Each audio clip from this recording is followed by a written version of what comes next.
Most people can only imagine the history seen inside these wooden walls, but some can still tell you the stories themselves. It was unique, all right.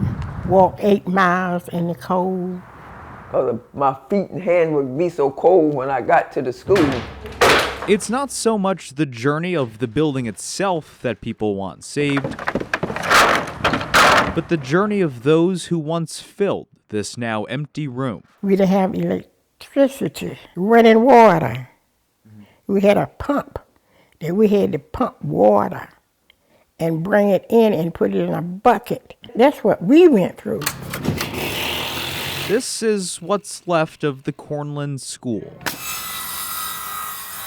A one-room schoolhouse originally built in the early 1900s for African-American students. Through segregation, students walked several miles each way to get an education, an hours-long walk that Cornland's still surviving graduates remember. You walked. We walked. And I had to walk about 7 miles by myself most of the time. I didn't ride a school bus or nothing the whole time that I went to school. That was their sacrifice to learn. No bus to ride. Only thing, my feet and my hands got, so cold walking that distance, to get to the school.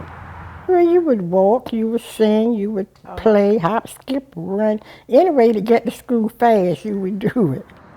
The memories of Cornland's former students are a reminder of how much can change within one lifetime.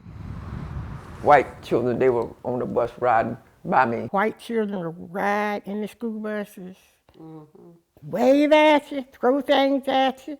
The bus driver stopped the bus one day and a child got off the bus and picked up rocks and threw them at us. It hurt to think that all of us are human, but we are not treated like humans. That's right. We are treated different, just because of the color of our skin. We can't help the color of our skin. No, we can't. God made us the way that He wanted us to be. The fact that they've been able to open up about themselves and more painful memories that they had, that's an easy thing to do. Crews are on month 4 of their restoration project, making repairs to renew this piece of Chesapeake's history.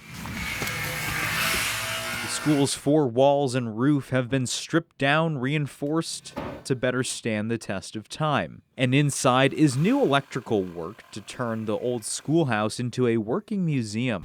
It's still standing, which is kind of incredible in itself. A lot of these other, several one-room schoolhouses were shut down. And so the fact that this one really has stood the test of time and hasn't been torn down is something that, I think is really special. Jessica Cosmas is the Historical Services Manager for Chesapeake Parks and Recreation.